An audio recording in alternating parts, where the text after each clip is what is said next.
Did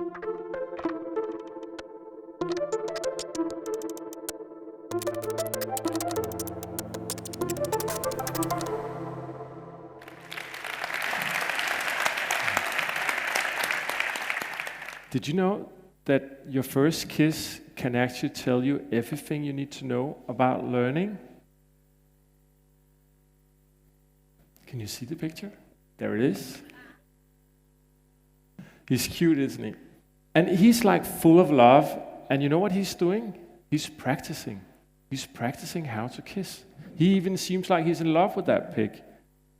Or we could even say maybe the pig is in love with him. But I'd like to take you 10 years ahead of this kiss.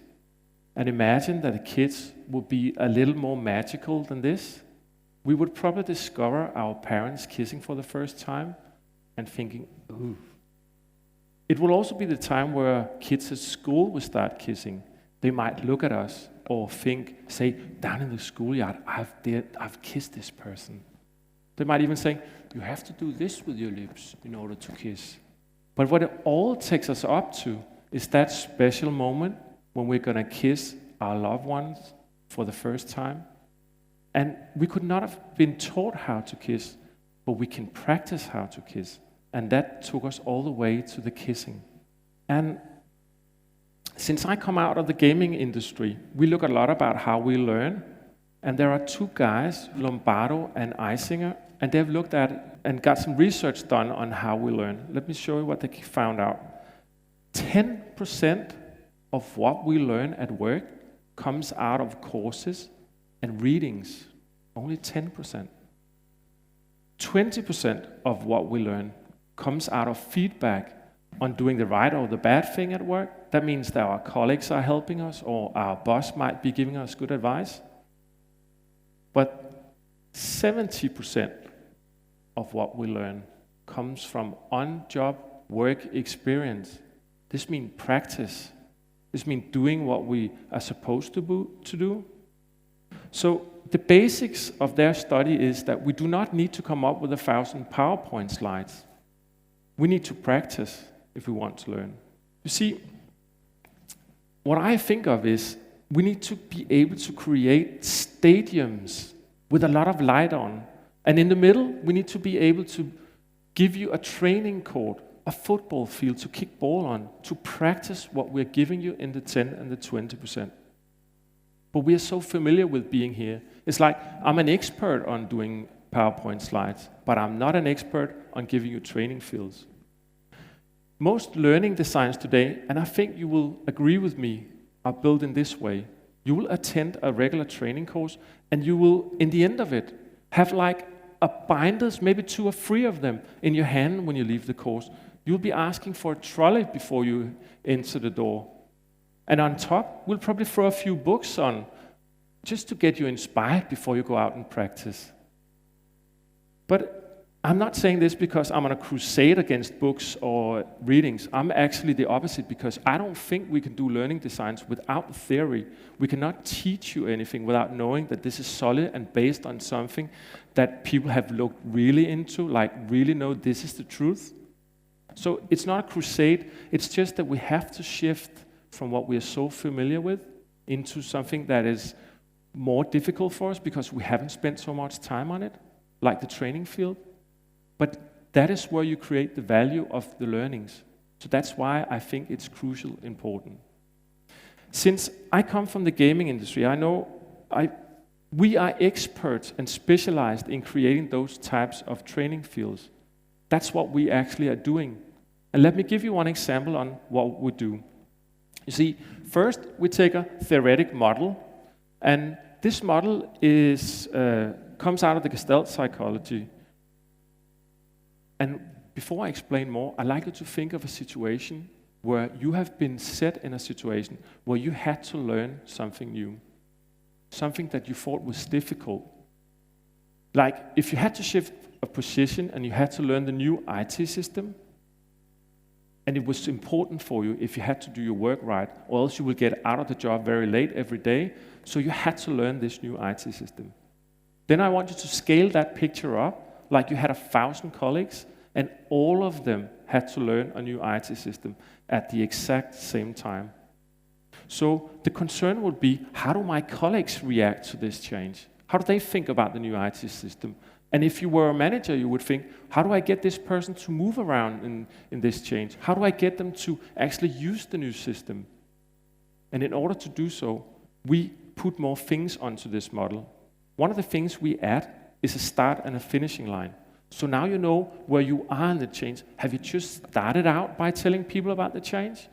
Have you started working in the new system? So we give you some idea about where you are in the change. The second thing we add is that symbol of where are we, how far have we gone? And in this case, we have gone quite far. We are almost about to hit the finishing line, symbolized by the boat. So now we have a model, a simple theoretic model. We have a symbol of where we are.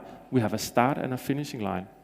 But it's not really fun to play yet, is it? I mean, what should we do with this? And then we need to add a few more things. One of the things that we need to add, and which is really, really important in games, is the context. This is like, if you had to play this game, you would not find it very interesting before we describe the actual situation. So we give you a context, and the closer this context is to your world, the more it reflects your 70% your own training field, the more engaging, and the more you would play the game. And there are studies that show if we want you to stay and believe in the game, it almost has to be something that you immediately can tap into. The next thing we need to add is people, because things get interesting when we talk about people, when we talk about behavior. So we add persons into it, and here we give you an idea about who that person is. We give you a description, how she reacts towards this new IT system. This might be the person that is acting really positive to any change. You know this person who's in the corner and always thinks, oh great, a new IT system, and we all go, oh no, not her again. Or it could be the other person who thinks, I'm not going to do this, I'm not going to do another IT system. And you might even think, maybe this person is me. Maybe I'm that person that they're describing. But what we want you to focus on is, how do we get this person from this place in the change all the way up to the boat?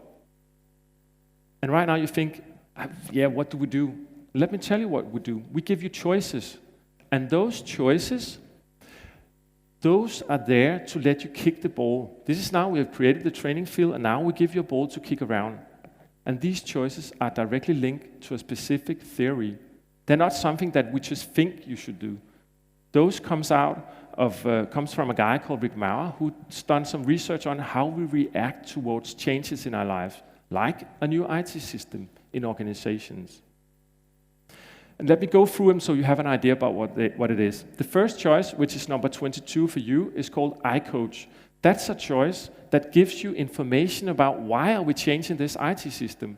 What's it good for? It's a sense-making option. The third one, called number 22, something will be lost, is like targeting a person. It might be one of your colleagues who thinks, I have something at stake. I'm the one who built the old system. I'm very sorry about the new system. So my status is at stake in this organization. The last one, 24, is targeting a more difficult thing, like this is someone who doesn't have trust in you as a person, a colleague, or if you're the manager, or what you represent. So what we give you here is an option of playing around. You could even allow yourself, because we are in a game world, so you could allow yourself to follow your feelings and instincts. What do I feel would be the right choice? Because nothing really happens. I mean, I can kick the ball to the corner, let it be there. It's not the real world. It's a theoretic simulation of what will happen. So we have this person in this corner of the game, and if you were the player, which you're not, because you're the audience and I have the 1,000 PowerPoint slides. So if you were playing the game, you would choose one of the 24 things, and this happens. You would immediately think, why? What happened there? And you might even think, wow, what a good choice. I'll bring that out to my work, and I'll try it out on my colleagues. Or you would think, what a bad choice. This is never going to work in my world. So what we try to do is we try to give you inspirations on you can bring with you back to your own 70%. What I think we should consider making in learning is You have the picture. We all know when we're looking at a football match, we have the coach on the side. He's like really red in his head, and he will be running down the field saying, shoot the ball, hit it, or in defense, go in defense, help this guy over there. We really want someone who will stay with you for a long time. Why not try and create those coaches instead of just creating the 1,000 PowerPoint slides? And the question is, how can we do it? You see, if we think, and I think this is the right way to think about it, how can we support you in the 70%? How can we drag it out? I think there's one important question we should be asked. But I think you all have the same experience as me. A lot of you might have attended a training course during the last year. And you know what? I think you would have been asked, were the food good? Yeah? Or maybe, did you like the teacher? Did you like the cups? Did you like the coffee? And there's nothing wrong with asking these questions. But if we think we should be more supportive and take control over the 100% of the learning design, I think we should be asking this question. And why? Because this will give us an information about, do you think that you can use what I've been talking about today? Do you think you can go home and use it in your own world? But it also does another thing. It places you in the middle of it. It says, you are the one that has to go out and train. We cannot do that for you. We can build like a Ferrari in learning designs. But you have to be the one kicking around. You have to be the one playing. Now I've come to the end, but before I will leave you, I like to take you back to that little picture of the boy in the beginning and give you my wish for the learning industry. And my wish is that we have to create a lot more sports facilities to practice on, and it has to be a natural part of our learning design, and it has to be something that allows us to go out and kiss a lot more. Thank you.